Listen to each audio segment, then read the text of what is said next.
데살로니가전서 1장 1절에서 4절입니다. 같이 읽겠습니다. 바울과 실루아노와 디모데는 하나님 아버지와 주 예수 그리스도 안에 있는 데살로니가인의 교회에 편지하노니 은혜와 평강이 너희에게 있을지어다. 우리가 너희 모두로 말미암아 항상 하나님께 감사하며 기도할 때에 너희를 기억함은 너희의 믿음의 역사와 사랑의 수고와 우리 주 예수 그리스도에 대한 소망의 인내를 우리 하나님 아버지 앞에서 끊임없이 기억함이니 하나님의 사랑하심을 받은 형제들아 너희를 택하심을 아노라. 아멘. 네, 오늘 하루 수고 참 많으셨습니다. 또 진돗개비로 이래저래 불편하셨을 텐데 오늘 하루 또 마음속에 또 우리 하나님 앞에서 주시는 말씀 앞에서 또 마음속에 여러 생각들을 정리하고 또 기도할 수 있는 시간이면 좋겠습니다. 우리가 지금 특세 기간이라 새벽에 살피지 않고 있어서 조금 다시 처음 내용을 조금 정리하면서 오늘 사전의 말씀을 좀 중심으로 나누고자 합니다. 일단 우리가 데살로니가 말씀을 살펴보고 있는데요. 데살로니가 교회가 세워지는 과정을 성경에서 찾아보려면 사도행전의 17장 내용을 보시면 됩니다. 우리가 늘 말씀드리는 것처럼 사도행전은 서신서의 풍경화와 같습니다. 그래서 서신서와 사도행전을 같이 읽으면 유익함이 있습니다. 우리가 어떤 글을 읽을 때 맥락을 알고 배경을 알면 조금 더 살아서 우리에게 와닿는 것처럼 서신서를 읽을 때 그 서신서가 바울의 전도 여행과 어디에 맞물려 있는지를 보는 것은 참 유익합니다. 우리가 사도행전 17장 1절부터 10절의 내용을 보게 되면 바울이 2차 전도 여행을 하는 중에 빌립보를 떠나 데살로니가를 가게 됩니다. 이 데살로니가 지역에 간단하게 말씀드리면 이 지역은 상당히 중요한 길목에 있었습니다. 들어보셨는지 모르겠습니다. 비아 에그나티아라는 큰 도로가 하나 있었는데 이는 소아시아와 로마를 연결짓는 도로였습니다. 그래서 상업용으로 군사용으로 잘 활용된 도로였는데요. 화면 한번 보여주시죠. 바로 그 도로의 길목에 한 번 더 눌러주세요. 바로 이 데살로니가가 위치하고 있었습니다. 중요 거점이었던 것이죠. 그래서 이렇게 오른쪽에서 왼쪽으로 빨갛게 펼쳐진 도로가 아주 중요한 당시의 도로, 지금도 존재합니다. 그래서 다음 페이지를 보여주시면 특별히 이 데살로니가 교회 도시는 항구가 있어서 상업과 무역이 활발하게 이루어졌습니다. 보시게 되면은 도시가 참 아름답죠. 네, 그래서 이게 해질 무렵의 데살로니가 도시의 항망의 모습인데 지금도 참 아름다운 도시로 유명하고 그리스 내에서도 제2의 규모를 갖고 있는 도시로 알려져 있습니다. 바로 이 도시에서 바울이 사역했던 겁니다. 바울이 모든 도시를 방문하진 않지만 주요 도시, 거점마다 방문을 합니다. 이것은 사역의 효과겠죠. 전략적으로 접근하는 겁니다. 그래서 데살로니가 가서도 회당을 먼저 방문합니다. 가장 경건한 자들을 그나마 빨리 만날 수 있고 또 많이 만날 수 있는 자리이기 때문에 그렇습니다. 그래서 거기서 실라와 디모데와 함께 새 안식일 동안 회당에서 복음을 전하죠. 그 결과로 경건한 헬라인 큰 무리들과 적지 않은 기부인들이 따르게 됩니다. 그 따랐던 무리와 함께 야손의 집에서 교회가 시작됩니다. 이런 내용들이 이제 사도행전 17장에 나오는 것이죠. 그런데 우리가 하나 좀 짚고 달 것은 보통 데살로니가 교회가 3주 만에 세워졌다라는 말을 많이 합니다. 그러나 그렇다고 바울이 3주만 데살로니가 지역에 머물렀던 건 아닙니다. 말씀을 보게 되면 새 안식일 동안 회당에서 가르쳤다고 그럽니다. 그러니까 3주는 회당에서 사역했던 기간을 언급하는 거죠. 그래서 회당에서 3주 정도 가르친 뒤에 그 뒤에는 야손의 집을 중심으로 해서 따랐던 무리들과 함께 다른 사역을 했던 것 같습니다. 그래서 추정하기는 그 뒤에 한 3개월에서 6개월 정도 더 머문 것으로 봅니다. 어쨌든 간에 그렇게 긴 시간 머물렀던 건 아닙니다. 그래서 회당을 떠난 뒤에는 유대교를 믿지 않은 사람들, 이방인들 중심으로 그 여기에 역점을 두고 전도를 했겠죠. 그래서 데살로니가전서 2장 9절에 보면은 교회를 향해 이렇게 말합니다. 내가 밤낮으로 일하면서 쉬지 않고 너희에게 복음을 전했다. 그 열매가 바로 너희다라고 말을 합니다.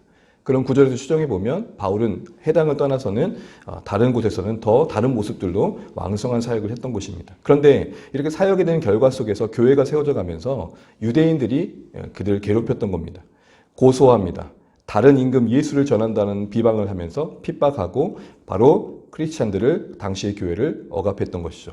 이런 괴롭힘에 바울은 데살로니가를 아무런 어떤 대책 없이 갑자기 떠날 수밖에 없게 됩니다. 그런 가운데 그 다음적인 베레아로 가게 됩니다. 그런데 바울의 마음이 염려가 되는 거예요. 이제 세워진 지 얼마 안 된 데살로니가 교회가 그 핍박과 환난 속에서 잘 버틸까라는 우려가 됐던 것이죠. 마치 우리가 이제 큰 아이가 장성해서 혼자 뭔가를 해보려고 할 때에 사실 염려가 되는 부분도 있잖아요. 그런 마음이었을 겁니다. 그래서 염려되는 마음에 여러 번 방문하려는 노력을 했지만 사실은 기회가 닿지 않았습니다. 그게 데살로니가전서 2장 18절에 나옵니다.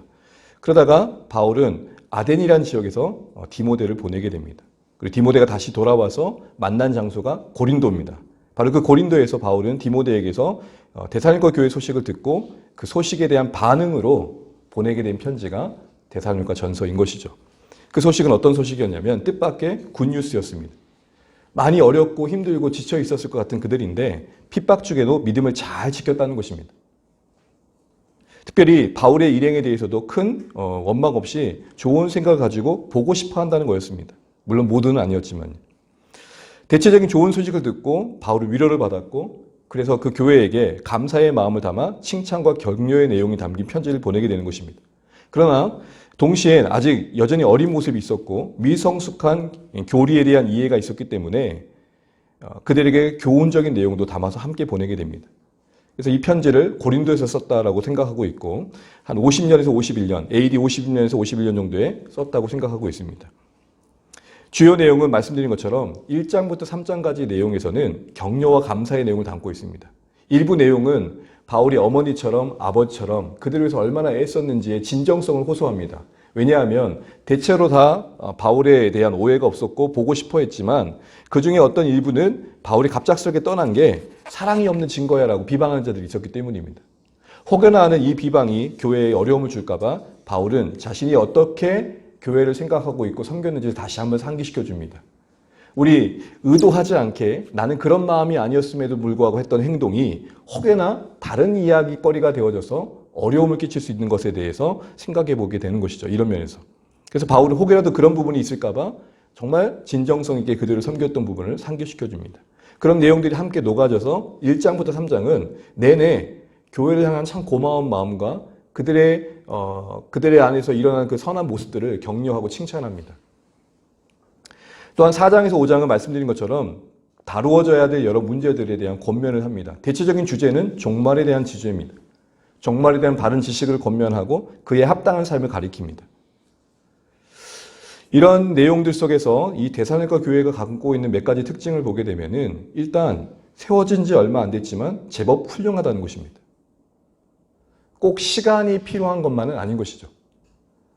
이제 막 세워진 교회가 오랜 전통적인 교회보다 더 아름다울 수 있는 부분이 여기에 있는 것입니다.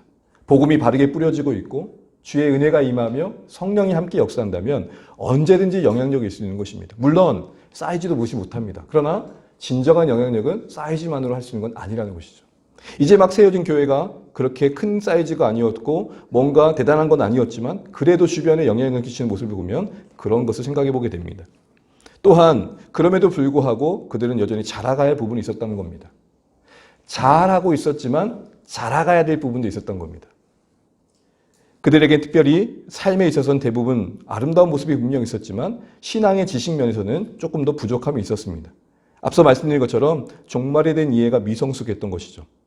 여러분, 우리는 여기서 중요한 거 한 가지 생각해 보게 됩니다. 삶이 훌륭한 게 신앙에 가장 중요합니다. 그러나 삶만 훌륭하면 안 됩니다.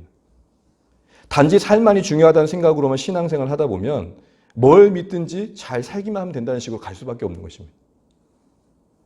실상 멀리 보면 삶만큼이나 신앙에 대한 바른 믿음에 대한 바른 지식, 소위 바른 교리가 확보되어야 됩니다.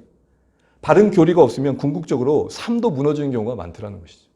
그래서 여러분, 삶을 강조하는 거 중요합니다. 그러나 바른 믿음의 내용 위에 그 삶은 열매 맺어 가야 하는 것이죠. 이런 모습들을 우리가 이제 데살로니가 모습을 보게 되는 것입니다.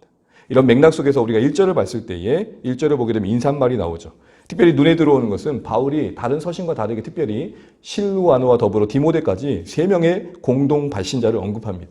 왜 그랬을까요? 이제 막 세워진 교회이기에 특별한 리더십과 질서가 갖춰지지 않았습니다. 그런 그들에겐 함께 협력하고 팀워크하는 게 얼마나 중요한지를 일부러라도 상기시켜 줄 수 있어야 했을 것입니다. 동역을 통해 이루어진 하나님의 나라, 함께하면서 이루어지는 하나님의 나라를 보여주고자 했던 것이죠. 특별히 그 다음 2절부터 3절에서는 이어지는 감사가 이어집니다. 무엇보다도 바울은 교회를 향해 먼저 감사로 다가갑니다. 해야 될 말이 있었지만 무엇보다도 감사로 다가갑니다. 그리고 특별한 사람만이 아니라 모두에 대해 감사합니다. 예외 없이. 그리고 똑같은 마음으로 그들에게 감사를 하고 있고 하나님께 그 감사를 고백하고 있습니다. 감사로 먼저 다가간 그의 모습에서 우리의 서로에 대한 시선을 보게 됩니다. 우리도 서로의 모습을 보면서 먼저 감사할 것을 생각하면 좋겠습니다. 고마워할 것, 또 함께 기억하며 격려해 줘야 될 것. 그게 먼저 나오고 그 다음에 우리가 좀 고민할 것들이 나오는 것이 서로에게 더 유익할 거라 생각을 해보는 것이죠. 그런데 여러분, 이런 감사가 어디서 만들어졌느냐? 우리 3절, 4절을 가만히 보시게 되면은 2절, 3절을 가만히 보시게 되면은 기도하는 가운데 기억함이 있었습니다. 키워드를 기억하면 좋겠습니다. 기도하는 가운데 기억할 때 감사가 나오더라. 여러분, 갑자기 무슨 말을 시키면 당황할 때가 있잖아요. 아, 이 사람에 대해 한번 칭찬해 주세요. 라고 할 때 칭찬할 게 없다라는 게 아니라 갑자기 생각하려니까 말이 안 나오는 거죠. 그런데 늘 기도하고 기억하는 분들에게는 그게 기회가 되는 거죠. 표현할 수 있는. 바울도 언제나 교회의 성도들을 하나님 아버지 앞에서 떠올리며 그들의 모습들을 상고하면서 그들 안에서 감사해야 될 내용들을 먼저 생각했던 것입니다. 기도 가운데 그들이 끊임없이 기억해내며 기도하고 그리고 감사했던 것입니다. 부족하지만 저도 성도님들 여러분 한 분 한 분을 새벽 기도마다 떠올려 봅니다. 그리고 고마운 것들, 하나님 앞에 고마운 것들을 하나님께 감사하고 또 하나님께서 원하는 축복해 주실 부분들을 또 기도해 보게 됩니다. 여러분, 이렇게 기도 가운데 성도님들 서로 떠올리는 건 너무 중요합니다. 여러분, 우리의 기도에 우리의 간구가 분명히 있어야 됩니다. 그러나 우리의 기도가 우리만의 기도가 아니라 함께하게 하신 공동체를 품고 그들을 떠올리며 교회를 기억하며 기도할 수 있는 우리 기도가 되시기를 축복합니다. 그러면서 바울이 구체적으로 데살로니가 교회를 떠올리면서 했던 감사가 뭡니까? 세 가지죠. 믿음의 역사, 사랑의 수고, 소망의 인내. 여러분, 믿음, 사랑, 소망. 믿음, 소망, 사랑은 그리스도인의 가장 기본적인 삶의 키워드입니다. 기독교 신앙을 세 가지로 말하라 하면 바로 이 세 가지로 말할 수 있습니다. 그런데 여러분, 바울은 믿음, 소망, 사랑만 이야기한 게 아닙니다. 덧붙여 믿음 다음에 뭐가 붙여집니까? 역사가 나오고 소망 다음에 인내가 나오며 사랑 다음에 수고가 나옵니다. 우리가 말하는 믿음, 소망, 사랑이라는 것은 단순한 구호가 아니라는 것이죠. 추상적인 게 아니라는 겁니다. 믿음, 소망, 사랑은 분명 우리의 삶의 열매를 만든다는 것입니다. 그런 의미에서 믿음이 만드는 열매는 역사며 소망이 만드는 열매는 인내이며 사랑이 만드는 열매는 수고라는 것입니다. 믿음이 우리 안에 역사를 경험하게 하고 사랑이 수고케 하며 소망이 인내케 한다는 것입니다. 이런 내용들을 가지고 감사하면서 바울은 자연스럽게 4절로 이어갑니다. 우리 4절 말씀 읽겠습니다. 4절입니다. 시작. 하나님의 사랑하심을 받은 형제들아 너희를 택하심을 아노라. 아멘. 하나님의 사랑하심을 받은 형제들아 너희를 택하심을 아노라. 교회 성도들을 형제라고 부르면서 그들 위에 부어주고 있는 하나님의 사랑을 상기시켜주며 무엇보다도 그들이 택함 받았다는 사실들을 확증시켜주고 있는 것을 보게 됩니다. 먼저 우리는 바울이 교회와 자신을 형제로 묶고 있는 것을 기억해 보십시오. 여러분 늘 묵상해 보면 바울이 지금 이방 사람들을 형제로 말하고 있는 걸 볼 때마다 참 놀라운 변화입니다. 다메섹 도상에서 변화된 이후에 그에게 놀라운 변화 중에 하나는 이방인들에 대한 시선이 달라졌다는 겁니다. 골수 유대인이었습니다. 바리새인 중에 바리새인이었습니다. 똑같은 발상으로 유대인들과 생각선에서 있었다고 본다면 이방인들은 그에게는 사람도 아니었습니다. 그런데 혐오의 대상이 환대의 대상으로 바뀝니다. 여러분 우리의 신앙이 우리 안에 역사하고 있다는 증거들을 어디서 확인하십니까? 예전에는 도저히 쳐다도 보지 못했던 사람이 국률과 사랑으로 바라봐지는 거 아닐까요? 전혀 품어줄 수 없었던 인생들이 이해가 되어지는 거 아닐까요? 물론 여전히 우리는 그 이해의 깊이와 넓이에서 자라가야 될 것입니다. 그러나 바울이 이방인 성도를 향해 이방인을 향해 유대인이었던 그가 형제라고 말하는 모습에서 우리 중요한 변화의 내용을 생각해 보게 되는 것이죠. 바리새였던 과거의 바울의 입장에서는 상상할 수 없었던 일을 보게 되는 것입니다. 근데 이런 놀라운 변화에 무엇이 기초가 되고 있습니까? 4절 보는 것처럼 그는 형제로 말하기 전에 그 앞에 먼저 뭘 언급합니까? 하나님의 사랑 받은 자들. 바울이 교회 성도들을 향해 특별히 데살로니가 성도들을 향해 형제로 부를 때 그 기초는 그가 볼 때 그들이 어떠했냐가 아니라 하나님 보시기에 그들이 어떠한 존재냐라는 것이었습니다. 너무 상식적으로 우리 모두가 다 하나님의 사랑받는 인생인 줄 압니다. 그게 나에게만 적용될 게 아니라 서로에게서 보여야 되는 것이죠. 만약 그게 정말 진실하게 보인다면, 만약 우리의 시선에 그게 정말 먼저 우선적으로 보인다면 조금은 더 달라지지 않을까요? 하나님의 사랑을 받은 자라는 이해 속에서 형제가 나오고 있는 것입니다. 그냥 습관적인 예의적인 차원에서의 용어가 아니라 그냥 신자들끼리 부르는 상호 호칭이 아니라 정말 하나님의 사랑 아래에 있는 신자들, 교회를 보면서 형제란 말이 자연스럽게 지금 나오고 있는 것입니다. 그럼 이 사랑은 뭡니까? 우리가 잘 알고 있는 아가페 사랑입니다. 여러분, 이 바울의 심령 속에, 시선 속에 형제를 만들었던 이 아가페 사랑은 어떤 특징을 갖습니까? 그 무엇보다 첫 번째로는 창조적인 특징을 갖습니다. 하나님의 아가페 사랑은 창조적인 사랑입니다. 왜냐하면 하나님의 아가페 사랑이 우리 안에 역사하면 사랑할 만한 사람을 찾아 헤매는 게 아니라 그 어떤 대상이든 사랑할 만한 사람으로 만들기 때문입니다. 사랑할 만한 사람을 찾아 헤매는 게 아니라 우리 안에 있는 아가페의 사랑의 역사는 내 앞에 있는 사람을 사랑할 만한 사람으로 만들어낸다는 것입니다. 사랑스럽지 못한 존재임에도 불구하고 그 존재 안에 사랑을 창출한 역사가 아가페 사랑입니다. 하나님의 사랑이 그러하셨습니다. 우리가 뭐 그 사랑할 만한 조건과 자격이 있습니까? 사랑스럽지 못한 우리를 사랑하심으로써 사랑스러운 존재로 만드신 거죠. 이게 바로 아가페 사랑의 창조성입니다. 사랑할 적절한 대상을 찾아 헤매는 사랑이 아니라 눈앞에 있는 영혼들을 향한 사랑의 시선 속에 그들이 사랑받을 만한 사람으로 변화져 가는 것이죠. 이 사랑은 자연스럽게 그렇게 타인을 향한 이타적인 희생으로 이어지게 됩니다. 그래서 아가페 사랑의 또 다른 모습은 다른 사람을 어떻게 하면 성공시켜 줄 수 있을까를 고민하는 거죠. 미묘하지만 우리의 조직 생활 속에 또 공동체 속에서 내 자신이 사랑받고 있는 것과 이용당하고 있다는 것은 상당히 다른 것입니다. 제가 청년 때 정말 열심히 했었습니다. 진짜로요. 근데 언제 제 마음이 무너졌냐면 어른들이 청년들을 이용한다. 물론 그때 당시엔 어린 생각이었지만 정말 우리가 필요할 때는 도움을 주지 않으시면서 그분들이 필요할 때 우리를 뭔가 동원한 듯한 느낌이 들 때 부정적인 생각이었지만 그때 그 기억을 떠오르면 참 아련합니다, 마음이. 왜 우리는 그때 제가 저 스스로에게 별명을 지었던 게 우리는 왜 배터리인가? 왜 배터리인가? 사랑하는 성도 여러분, 우리 안에 아가페 사랑은 뭘까요? 사랑이란 그럴듯한 이름 속에 서로를 이용하는 감정을 속이는 게 아니라 정말 저 사람이 잘 되면 좋겠다. 그게 바울이 교회를 형제로 불렀을 때의 마음이었습니다. 또한 그 아가페 사랑은 무엇보다도 일관됨을 갖습니다. 우리의 사랑은 조건에 매일 때가 많죠. 그래서 뭐뭐하기 때문에 사랑일 때가 많습니다. 더 나아가 뭐뭐하면일 때가 많죠. 네가 예쁘기 때문에, 네가 잘하기 때문에, 네가 이 모든 것들을 잘 감당하기 때문에일 때가 많습니다. 그러다 보니 우리의 사랑의 그 근거가 조건이 있다 보면 우리 사랑은 가변적일 때가 많습니다. 왜요? 그 조건들 변할 수 있으니까. 예쁘기 때문에 좋아했던 감정은 예쁘지 않아지면 그 감정은 어떻게 되죠? 변할 수 있는 것이죠. 그러나 하나님의 아가페 사랑은 상대방의 조건에 방해받지 않습니다. 상대방의 모습에 영향받지 않습니다. 그런 의미에서 분별을 해야 됩니다.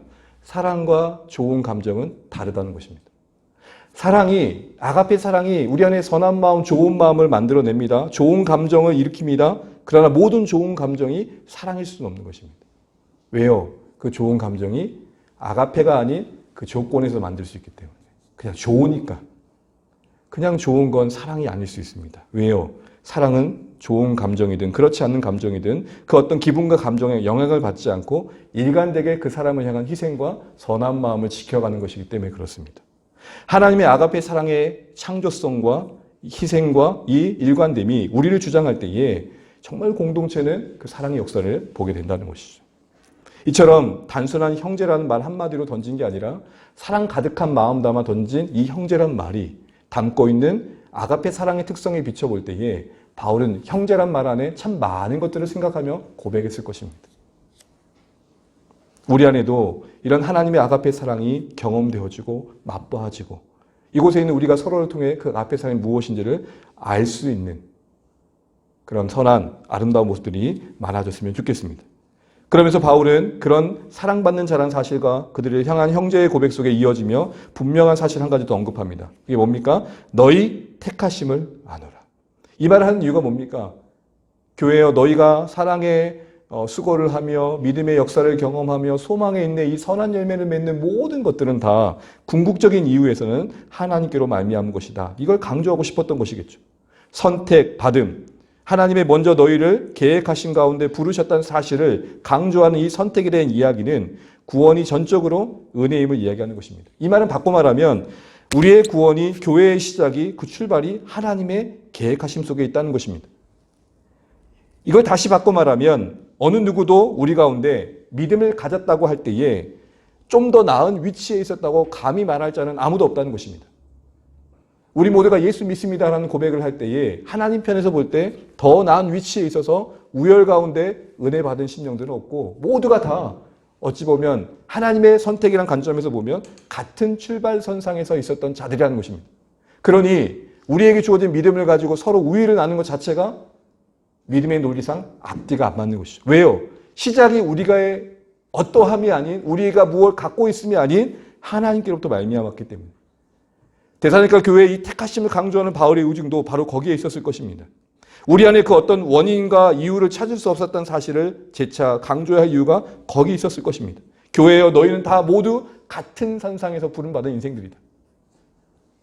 믿음이란 이름으로 조금 더 하나님 앞에서 인정받은 자 그렇지 않은 자 나눌 근거는 없다라는 것입니다. 근데 여러분 이 선택은 우리의 믿음과 연결시켜 볼 때 우리의 믿음의 시작이 됩니다. 그러니 여러분 우리 각자가 믿음을 갖고 있었다 할 때에 이것이 설명할 수 없는 이유는 우리 안에 이유가 있지 않고 하나님 그분께서 시작하신 것이기 때문에 그렇죠. 그래서 자랑할 거 없으며 내세울 거 없으며 오직 감사할 것밖에 없는 것입니다. 그런데 이 선택의 교리가 이 택하심이 간혹 오해될 때가 있습니다. 이 선택의 교리를 결정론적으로 이해할 때가 있고 숙명론으로 운명론으로 이해할 때가 있습니다. 이런 이야기를 하더라고요. 여러분 이 선택의 교리는 참 은혜의 교리입니다. 그럼에도 불구하고 어떤 분들은 그 말 가만히 들어보니 이미 다 정해졌단 말이네. 정말 그게 선택의 교리의 핵심일까요? 그러니까 이렇게까지 얘기하더라고요. 그러면 믿고 싶어도 선택받지 못하면 못 믿는 겁니까? 가만히 들어보시죠. 이 말장난을. 이미 믿고 싶은 마음이 있다는 것은 그 안에 선택하신 하나님의 은혜가 있다는 거잖아요. 근데 논리상 선택했다고 하니 이미 다 정해졌다고 하니 내가 아무리 발부동 쳐도 너는 정해진 대상이 아니면 버림받은 자야 라는 말을 하는 걸까요? 아닙니다. 선택이 말하는 핵심은 뭐냐? 그 믿음의 시작이 우리가 아닌 하나님 그분이라는 것입니다. 다시 말해 정해진 어떤 운명과 숙명의 개념이 아니라는 것입니다. 오히려 이 선택은 우리 안에 이유와 원인이 없는 하나님 그분으로부터 시작된 믿음을 설명해 주는 중요한 것입니다. 그래서 이 선택의 교리는 신자된 자들에게 유익합니다. 신앙을 떡하니 갖고 나니 이 신앙의 시작을 곰곰이 생각해 봐도 내 안에 이유가 없는 것이죠. 신앙의 근거에 하나님 그분이 계심을 생각하고 내가 하나님을 붙든 게 아니라 하나님이 나를 붙듦으로 시작된 여정이니 든든하다, 안전하다, 부족하지 않다. 내가 하나님을 붙들어 쩔쩔맨 관계가 아니라 하나님이 나를 붙들어 시작하신 여정이니 불안할 필요 없다. 이 얘기를 하는 데 있어서 선택교리가 나오는 것입니다.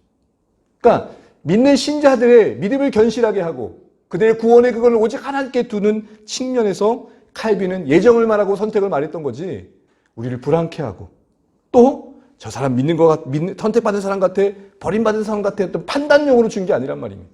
오직 그리스도 안에서 부름받은 신자들에게 너희들의 부름의 시작이 하나님께 있으면 잊지 마.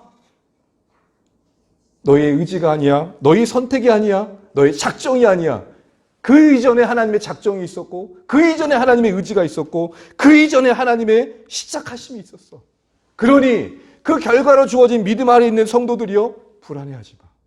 이 얘기를 하는데 선택이 나오는 것입니다. 그런데도 불구하고 이 선택을 결정론으로 숙명론으로 운명론으로 이해하면서 이미 다 정해진 거니까 뭘 해도 소용없다는 식으로 이 교리를 비방하는 자들이 있습니다. 아닙니다.